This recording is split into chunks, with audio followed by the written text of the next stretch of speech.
Ampitiavana ndray tokolasy tobokivavy nisy diana ny tokatranao amizao takariva ny talata faharoa ambin'ny folo ny volana me izao. Ampanajana sy ampitiavana ihany koa no anasananao anaraka hatramin'ny farany ireo vaovao izay voaonga ny mpanao gazetinay teto amin'ny fahitalavitra matv tamin'ity androany ity.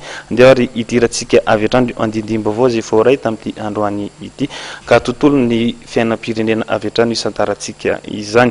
Feo niely tatao anatin'ny herinandro vitsivitsy izay ny fisian'ny fivoriana andiana miaramila ary ny feo mikasika ny fikononkonona na fanonganam-panjakana. Momba ireo dia nitondra fanazavana ny minisitry ny fFiarovam-pirenena. Nambarana fa misy ny fepetra andraisan'ny tompona andraikitra eo anivon'ny fololo alinda. Misy hoy izy ny miaramila aray maso manokana ary izay mini mandika ny fitsipipehezana dia tsy maintsy ho saziny. Dia hojerentsika ary ny fanazavana.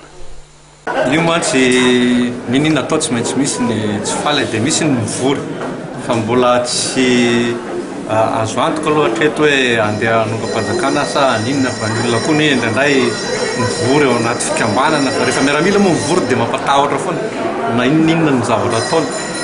Ataotsy hoe izy fivoriana zao andiniana momba management de la défense dia tsy tokony atahotra ny olona inona indray ny fivoriana reto.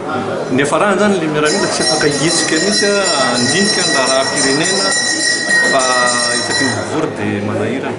Ny fepetra raisina dia araha maso reny olona reny dia rehefa fantatra dia andraisana fepetra saziana sy zay rehetra mety hanaovana azy. Hatreto moa mbola honohono le izy fa nisy ny tao hoe présomption d'innocence amin'ny constitution antsika tsy afaka tsika hitonona hoe izy manao an'io na izy.